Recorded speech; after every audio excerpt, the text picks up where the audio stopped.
Um,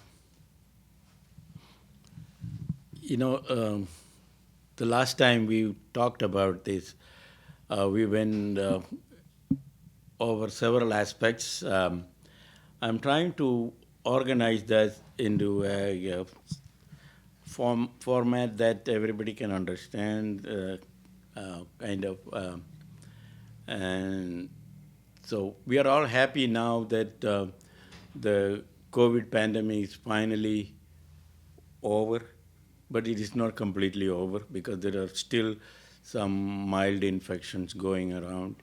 What has happened, in my opinion, is that the infectivity has increased, but the severity has gone down. So most of the new infections are like the severity of a common cold, and so people have learned to ignore that.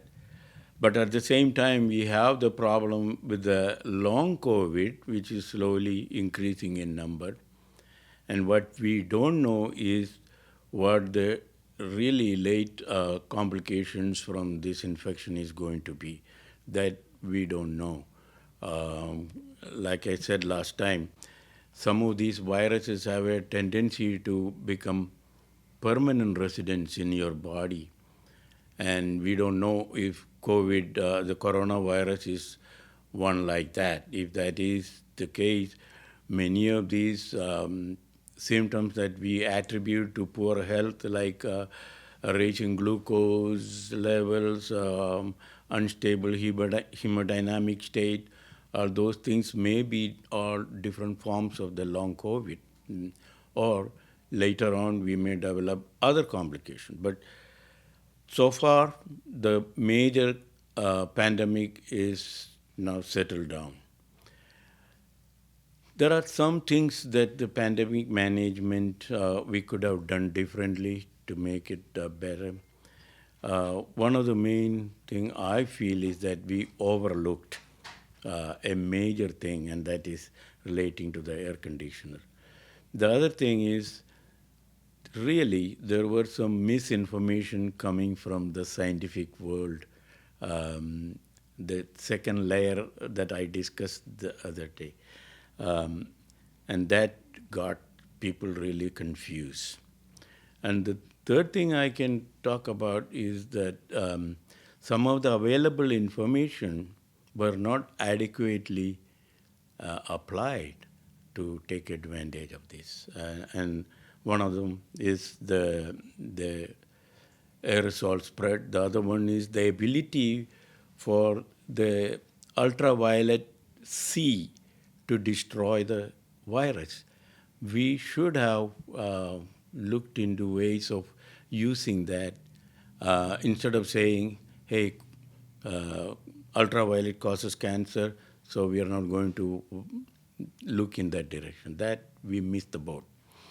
The fourth thing I think is that we really, I have to say this, we resorted to some primitive avoidance measures in control of the infection. And there is this philosopher from Mexico City. Her name is Lourdes Velasquez, and she stated that humanity cannot claim to be the master of the universe anymore, because when this little virus came, we were isolating ourselves and hiding from them and resorting to techniques that were used 1,000 years ago.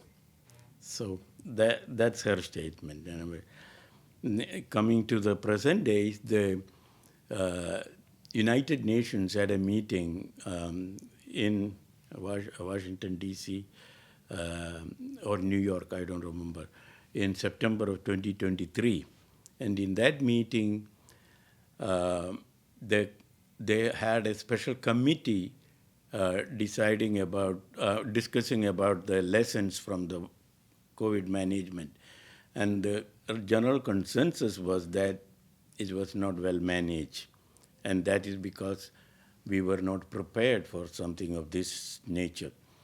And their warning is that if another pandemic comes today, we will be just as unprepared.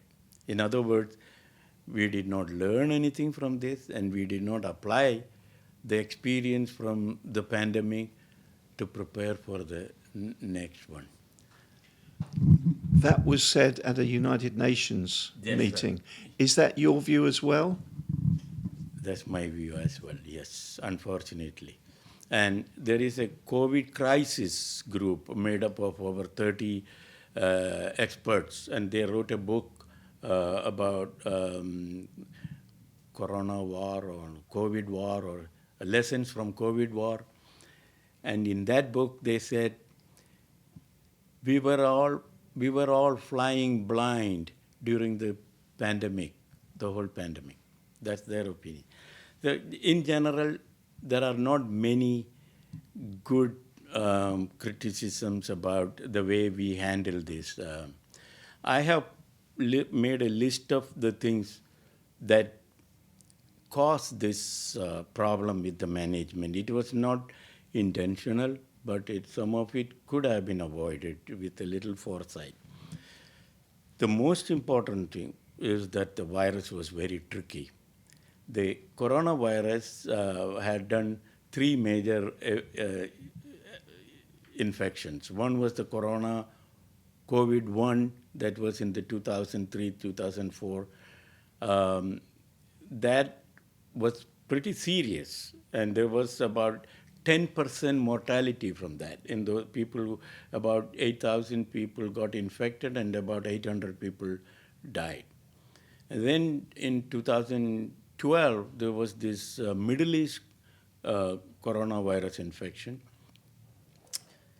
That infection had a mortality rate of 37%.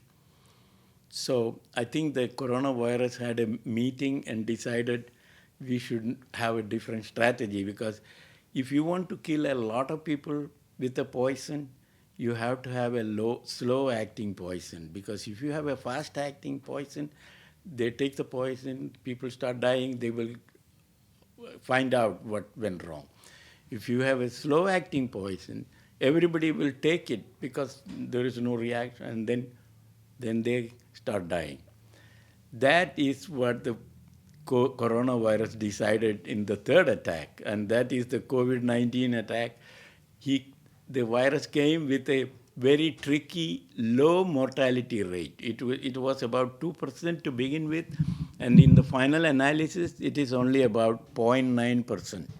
So it looked very benign, but they had so many tricks in their pocket, and they other than the low mortality rate, they also had this RBD masking. I have it described in the book. You have to read about it. That's a very tricky thing where the virus can evade antibodies, and only when they are lodged onto the cell, they open up. And so this is RBD masking. And then there is a syncytial formation where the cell multiplication is inside a multinucleated giant unit made up of multiple cells.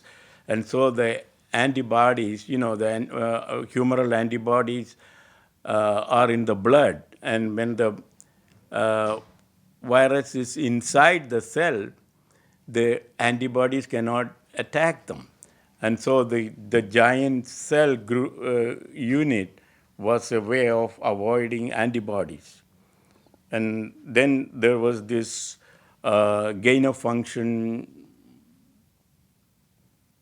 related furin cleavage site. That is a weak connection between two segments of the S protein. And so they can split very easily. And this was apparently the result of some gain of function research, or it could be naturally developed by the coronavirus. But either way, that is a feature of the COVID-19 coronavirus, not the previous one. So all these things contributed to the severity of the infection due to the virus's special features. And our own problem was that we did not pay attention to the um, spread from asymptomatic people. And we did not pay attention to the airborne infection.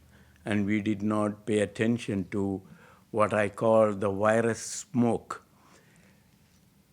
A lot of people believe and automatically because they have not analyzed it, that the droplets, when they fall, they don't worry about it anymore. But it is not that simple. Every droplet, when it dries up, it releases the naked viruses. And they are one-fourth the weight of a smoke particle. And they either float automatically or they kicked up in the air and they get resuspended into the room. And that I call the virus smoke. And this virus smoke can get through the air conditioner to the whole building. So my idea is that this virus was not infecting just the individuals, it was infecting the buildings. So anybody walking into an infected building is exposed to the virus. That contributed to the spread of the virus.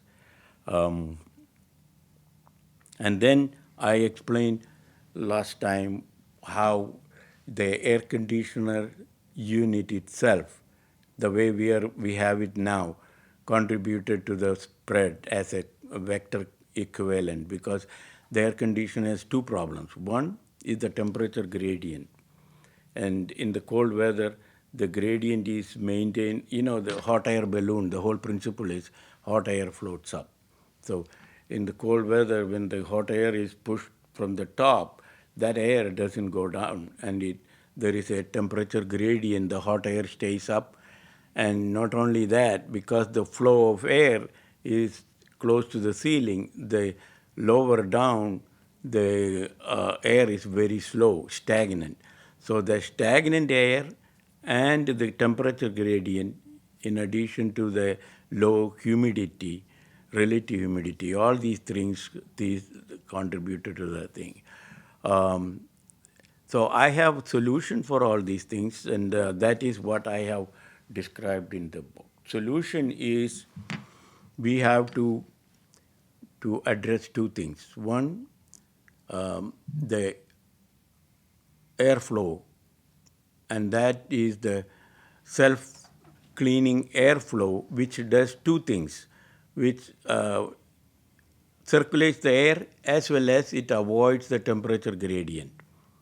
So that is one thing. The second thing is we have to use the ultraviolet rays, especially the C type, to kill the virus in a safe way. Ultraviolet rays, because it travels straight line, it doesn't go behind the bookcase or under the table. So we have to recruit the air to mop up the viruses and take it to the ultraviolet. And that is what I have done. And so the air is our agent that brings all the viruses to the unit. And the unit itself is ultraviolet proof, so that the ultraviolet doesn't come out of the unit. Inside the unit, the air is made to pass through a serpiginous pathway very close to powerful ultraviolet C lamps for a specified duration. It is not just a flash like some of the air conditioner lamps are doing. So this air is going through serpiginous pathway inside the unit around the ultraviolet lamp for certain period of time. And during that time, the virus is destroyed. And that's what we tested, and we found that it is completely effective. So, Dr. Pisharodi, I know you've got a piece of equipment that you want to show Yes, us. yeah. Because of the time Yeah. constraints here. Do you mind bringing that into view Yes, of the yes. camera? This And is show us the machine and what it does. this is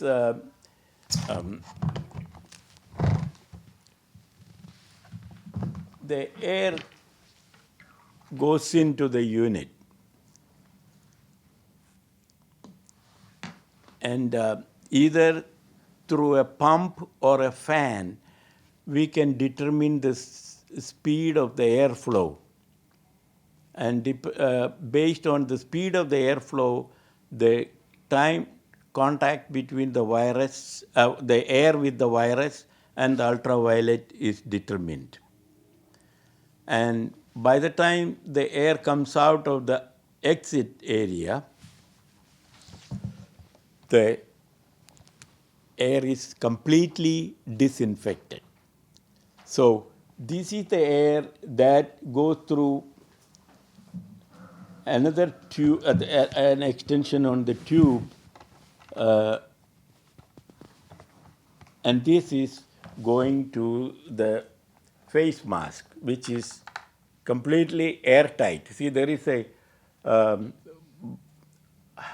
air strip here, and that closes completely. So the air going into this from the disinfected unit is the only air that the person is allowed to breathe.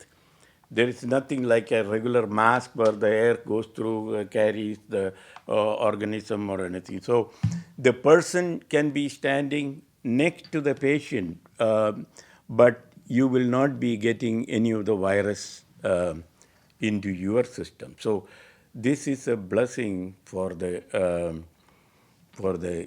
healthcare workers or anybody who is taking care of a potentially infected patient. And is this one of your own designs? This is my design, yes. And the same unit can be incorporated into a ventilator. You know, during the earlier time of the corona infection, COVID infection in New York, ventilator-related death was about 90 to 95%. And I am not saying this is the reason, but there is a possibility that the virus that the patient was trying to exhale was taken out by the ventilator and pumped back into him, because there is no way of killing the virus in the ventilator. Have you been able to take out a patent on this? If this is an original design of yours, or is that trademarked under your name? But this is my invention. You know, there is nothing like this anywhere else. You know, and so if you incorporate this into a ventilator system, the patient, when he tries to push out the virus, he will not get it back from the system.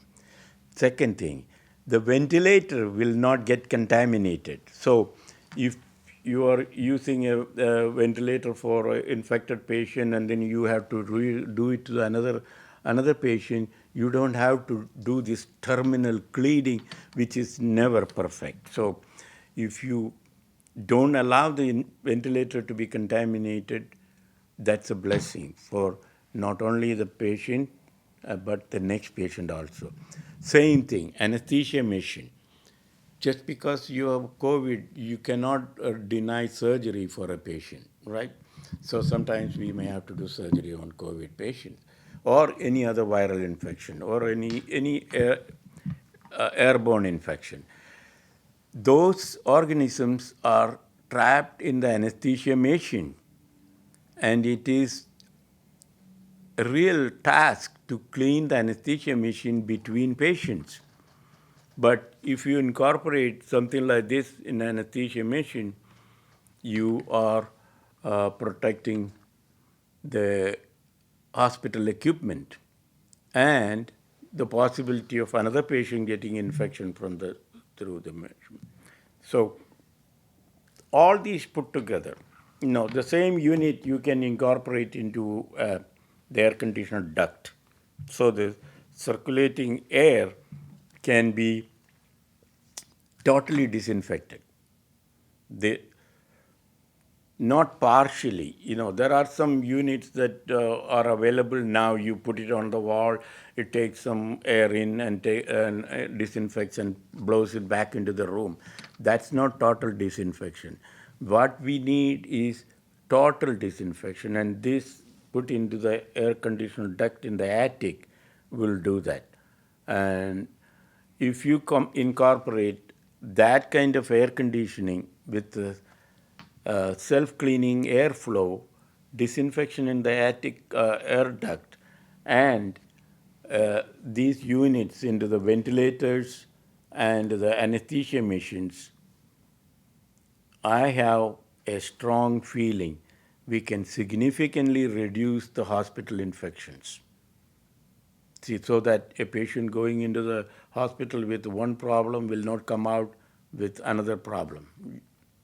And that is very, very pertinent in terms of dealing with future pandemics. Now, how do we handle a future pandemic? This is what I recommend. All patients should be housed in a facility that has self-cleaning airflow and disinfection in the air duct, so that whatever pathogen the patient is releasing is cleared in a real-time fashion. You get that, and then the patients, patients' relatives or healthcare workers going to attend to the patient should be wearing these units. These I call portable personal bioprotection device, PPBD, and this is a crude form because we built it in the 3D printer here in the office. But when it is finalized, it will be something that you can carry in a shoulder bag, or if you have to use it a backpack, that will be. But still, the guarantee or the assurance, not guarantee, assurance is that the air is totally disinfected. The air you breathe is clean. And I explained that last time. You don't want the virus to get into your body. But because once they get into your body, you don't know what it is going to do. But short term, long term, delayed. And so the best idea is to prevent it from getting into the body. So, Doctor, we're going to wrap up today's episode. Okay. We're looking forward to the next one. Okay. But before we do end it, can you show us again the book? Oh, okay. Because that's why we're here. Okay. That's the And the name of the book? Corona Be Not Proud. Yeah. And everyone can get the book on Amazon. Yeah, it is available on Amazon, yes. Well, thank you for the update today. We're going to come back soon for the next episode so that you can explain to the viewers and the readers and the listeners of our podcasts and on our website why people should be paying attention to your analysis of the lessons learned from the COVID pandemic. And lessons learned is one part of it. A lot of people have described the lessons learned, some of them, most of them negative. But I am giving you a solution for this. That's different, I have worked hard for finding the solution over the last 4.5 years. And I am happy that I have something to offer, And I don't know if people will accept it or not, but at least I have something to offer. And unless proved otherwise, it is going to do the job. Well, thank you for today's update. We look forward to seeing you again next time. Okay, thank you very much.